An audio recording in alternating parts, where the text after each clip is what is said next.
Assalamualaikum warahmatullahi wabarakatuh. Selamat pagi teman-teman. Gimana kabarnya hari ini? Mudah-mudahan teman-teman dalam keadaan sehat ya. Jumpa lagi dengan Miss Ayla. Di sini Miss Ayla akan menjelaskan materi subtema 1 tentang keragaman suku bangsa dan agama di negeriku.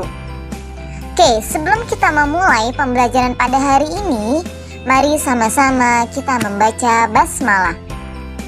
Bismillahirrahmanirrahim.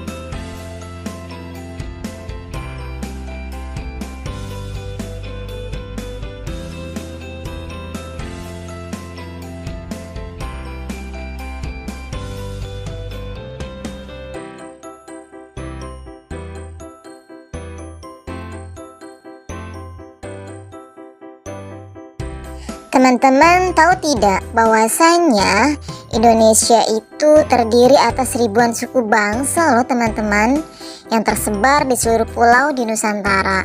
Nah, di sini teman-teman bisa lihat ya, ada beberapa pakaian khas suku bangsa ya, bahkan di buku paket teman-teman juga ada ya di halaman 27. Nanti teman-teman boleh dicari tahu sendiri ya. Gambar tersebut terdiri dari pakaian khas daerah mana saja ya, boleh ditulis pakai pensil ya. Nah teman-teman, bahwasanya masyarakat di Indonesia ini merupakan masyarakat yang beragam. Nah, perbedaan yang timbul dalam masyarakat Indonesia ini dipengaruhi oleh beberapa faktor ya, antara lain sebagai berikut. Apa saja faktornya teman-teman? Nah, di sini ada faktor-faktor penyebab perbedaan di Indonesia. Yang pertama itu ada faktor sejarah, lalu ada faktor geografi, ada faktor iklim, dan juga ada faktor letak ya.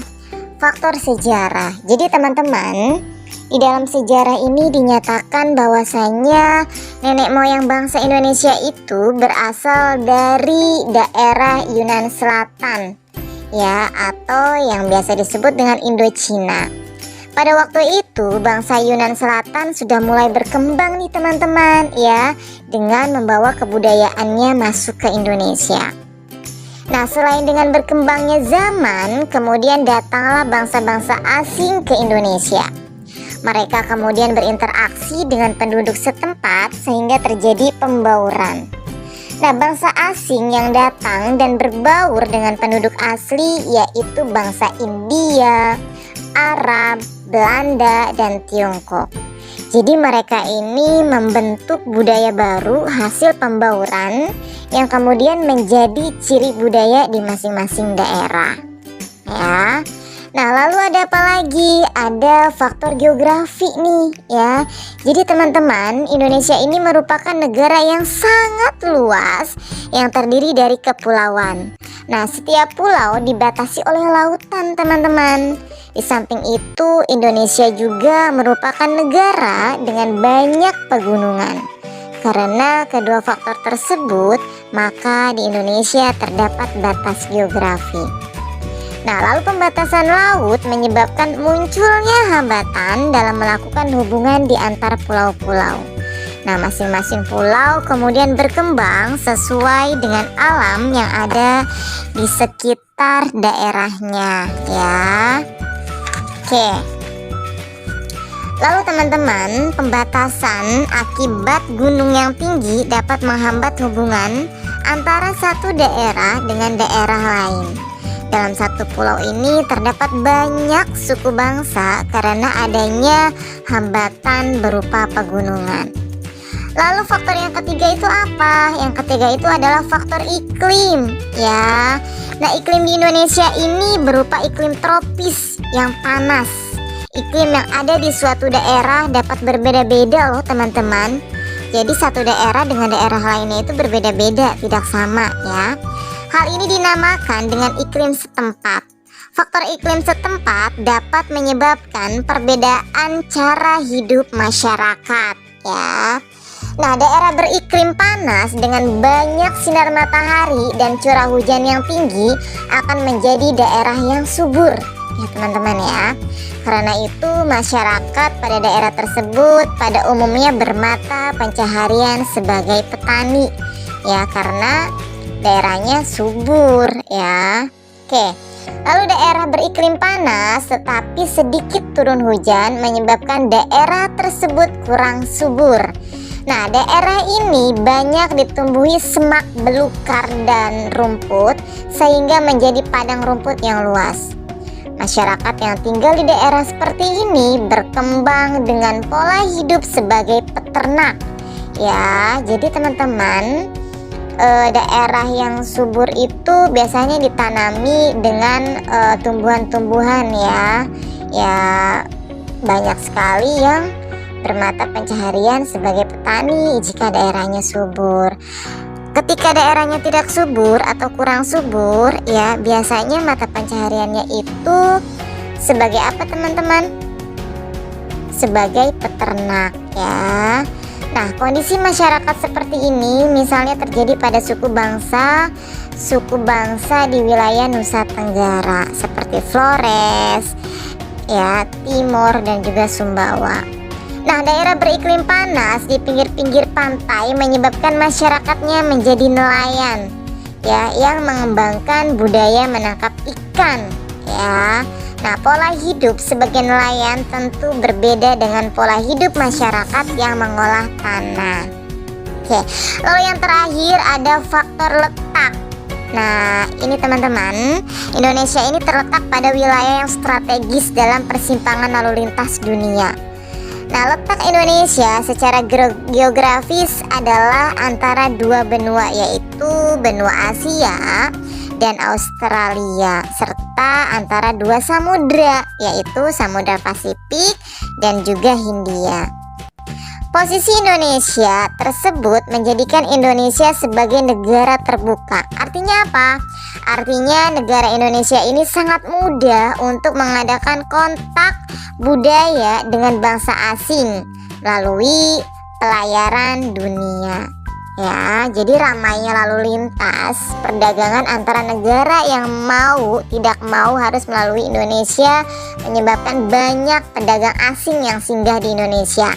Bahkan mereka mulai menetap di beberapa daerah di Indonesia ya.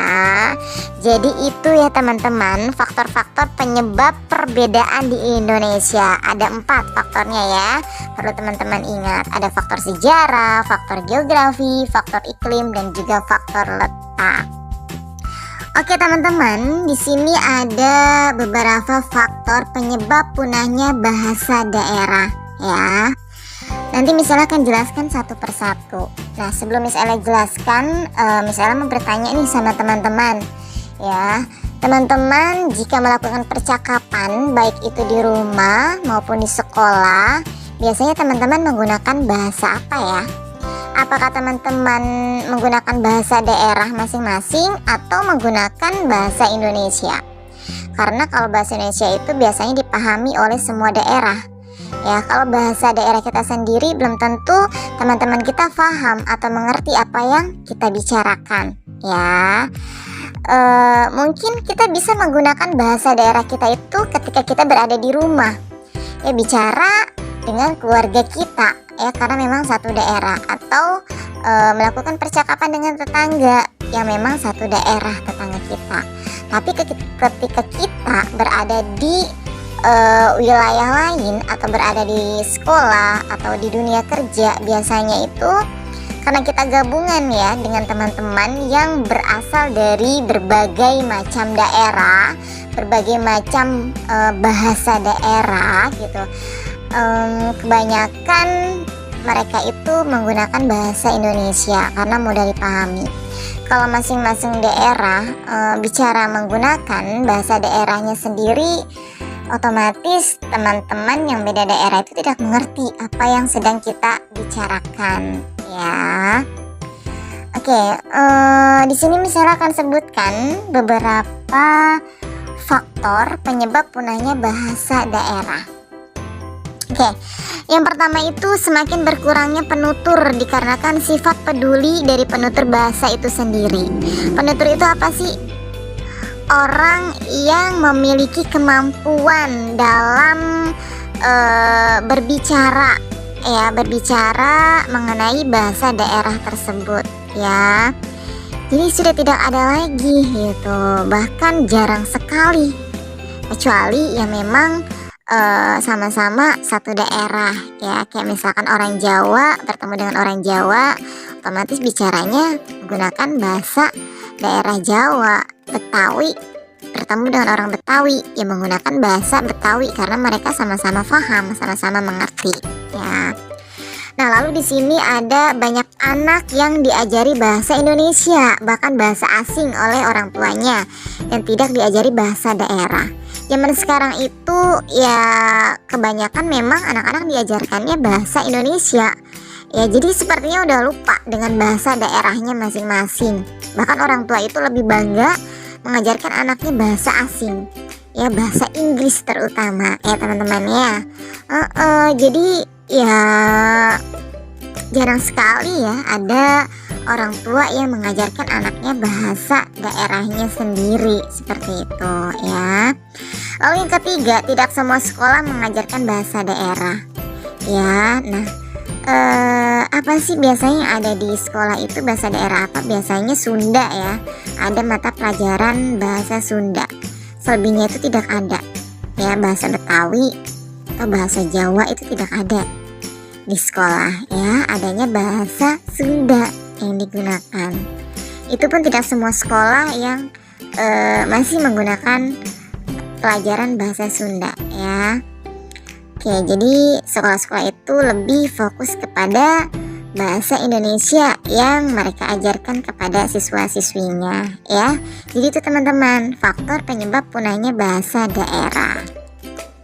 Oke teman-teman, di sini Miss Ayla akan menjelaskan mengenai gagasan pokok dan juga gagasan pendukung. Ya, sebenarnya untuk pembahasan ini sudah dibahas pada saat teman-teman berada di semester 1, ya. Kita sering latihan juga mengenai gagasan pokok, tapi nggak apa-apa, di sini Miss Ayla akan mengulang kembali menjelaskan mengenai gagasan pokok dan juga gagasan pendukung, ya. Oke, sebelum Miss Ayla menjelaskan mengenai gagasan pokok, teman-teman harus mengetahui terlebih dahulu apa itu paragraf. Teman-teman tahu apa yang dimaksud dengan paragraf? Ya, paragraf di sini yaitu kumpulan kalimat. Jadi teman-teman, di paragraf itu ada kalimat-kalimat yang berkumpul. Ya, kalimat-kalimat yang berkumpul ini disebut dengan paragraf. Ya, tandanya apa? Tandanya di kalimat utama itu selalu menjorok ke dalam. Ya. Nah, di setiap paragraf itu selalu terdiri dari gagasan pokok dan juga gagasan pendukung. Teman-teman masih ingat apa yang dimaksud dengan gagasan pokok? Ya, gagasan pokok di sini adalah inti atau ide utama dari sebuah paragraf, ya, yang kemudian dikembangkan menjadi paragraf utuh. Gagasan pokok ini, ya, terdiri dari kalimat utama, ya, dan kalimat utama ini, ya, berada di awal kalimat, ada juga yang berada di akhir kalimat atau berada di antara awal kalimat dan akhir kalimat, atau kita sebut dengan di tengah kalimat, ya. Tapi teman-teman, yang perlu teman-teman ketahui, ya, kebanyakan atau lebih sering itu kalimat utama itu berada di awal kalimat, ya. Jadi gagasan pokok itu selalu berada di awal kalimat, ya, lebih seringnya, ya, meskipun memang ada yang di tengah maupun di akhir, tapi lebih sering kita temui gagasan pokok itu berada di awal kalimat, ya. Itu penjelasan mengenai gagasan pokok. Lalu gagasan pendukung itu apa? Gagasan pendukung itu adalah tambahan informasi untuk mendukung gagasan pokok. Tapi teman-teman, ketika kita menentukan gagasan pendukung ini, terlebih dahulu kita harus tahu dulu gagasan penjelasnya itu apa aja, ya. Baru nanti kita tentukan gagasan pendukung. tapi untuk kali ini teman-teman nanti mengerjakan soal ya. Di halaman 32 itu hanya menentukan gagasan pokok saja ya, jadi tidak mengerjakan tentang gagasan pendukung ataupun gagasan penjelas. Mungkin nanti akan dijelaskan di materi selanjutnya ya. Jadi sekarang teman-teman fokus di gagasan pokok saja ya.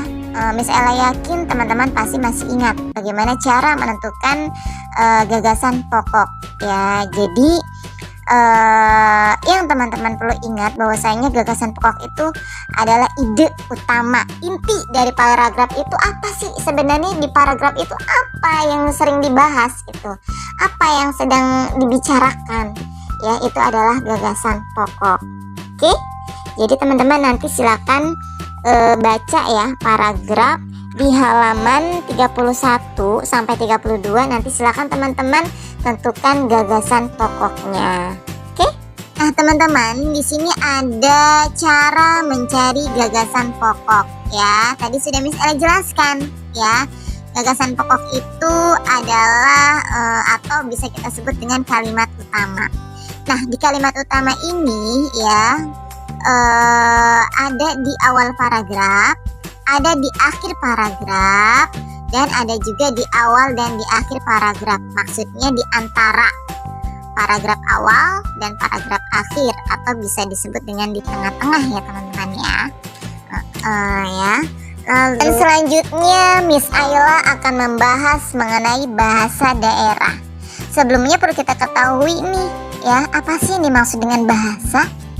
Nah, bahasa di sini yaitu merupakan alat komunikasi kita sehari-hari, atau biasa disebut juga dengan percakapan atau perkataan yang baik ya. Nah, teman-teman, seperti yang telah kamu pelajari sebelumnya, bahwasanya Indonesia itu kaya akan suku bangsa. Nah, setiap suku bangsa ini memiliki bahasa sendiri teman-teman ya, sehingga Indonesia pun kaya akan beragam bahasa daerah. Namun perbedaan tersebut disatukan dengan penggunaan bahasa nasional, yaitu bahasa Indonesia ya. Tujuannya apa sih kita atau daerah-daerah yang lain bisa bahasa Indonesia? Karena memang bahasa Indonesia itu mudah dipahami dan semua daerah itu mengerti ya. Berbeda lagi dengan kita berbicara menggunakan bahasa daerah masing-masing, otomatis bahasa daerah yang lain pun nggak ngerti apa yang sedang kita bicarakan ya. Nah, apa saja bahasa daerah yang ada di Indonesia? Di sini Miss Ella akan sebutkan nih teman-teman, tapi memang tidak semua ya. Di buku paket itu di halaman 33 itu sangat lengkap sekali ya. Bahkan di Papua dan di Sulawesi itu banyak sekali bahasa daerah ya. Di sini Miss Ayla akan sebutkan beberapa saja ya bahasa daerah yang terdapat di tiap pulau di Indonesia. Nah, di sini teman-teman ada Pulau Sumatera. Pulau Sumatera ini bahasa daerahnya apa saja? Ada Aceh, Bangka, Batak, Gayo, Lampung, Melayu, Mentawai, Minangkabau, Nias, Riau, yaitu Sumatera ya. Hanya sebagian saja yang Miss Ayla ambil. Selebihnya tuh sebenarnya banyak ya bahasanya dari Sumatera. Lalu di Pulau Jawa itu ada Baduy, Betawi, Cirebon, Jawa, Madura, Sunda. Lalu ada Kalimantan, yaitu terdiri dari Banjar, Bukat, Bukit, Dayak, Tidung. Lalu ada Pulau Bali dan Nusa Tenggara. Bahasa daerahnya itu apa saja? Ada Alor, Bali, Bima, Blagar, Blunak. Nah, di sini ada Sulawesi. Sulawesi ini bahasa daerahnya apa saja? Di sini ada rumpun bahasa Sulawesi. Ya, terdiri dari Andio, Bada, Bahon Suai, Balaisang, Balantak, Bambam, Banggai, Baras, Batuy. Agak sulit ya penyebutannya teman-teman ya. Yang mudah diingat itu adalah di Sumatera, Jawa ya, sama Kalimantan. Itu agak gampang disebutnya dan memang kita pun gak asing ya, sering kita dengar juga. Yang Sulawesi ini agak-agak sulit disebut dan memang kita pun jarang mendengarnya. ya. Lalu ada Maluku. Maluku itu ada Alor, Ternate, Tidore, dan juga Timor. Dan terakhir ini ada Papua. Papua itu banyak sekali bahasa daerahnya teman-teman, tapi Miss Ella hanya ambil 6 saja. Ya, nanti teman-teman bisa lihat ya di buku paket halaman 33. Nah, Papua di sini bahasa daerahnya apa saja? Ada Abun, Bapu, Citak, Dabe, Fayu, dan juga Gresi. Baik teman-teman, selesai sudah pembelajaran kita pada hari ini. Silakan nanti teman-teman kerjakan tugasnya. Misalnya tunggu sampai di jam 8 malam. Jika di antara teman-teman ada yang masih bingung atau belum mengerti materi yang Miss Ella sampaikan, boleh teman-teman bertanya sama Miss ya. Oke, tetap semangat, jaga kesehatan. Miss Ella akhiri pembelajaran pada hari ini dengan membaca hamdalah. Alhamdulillahirabbil alamin. Oke, Miss Ella akhiri. Wassalamualaikum warahmatullahi wabarakatuh.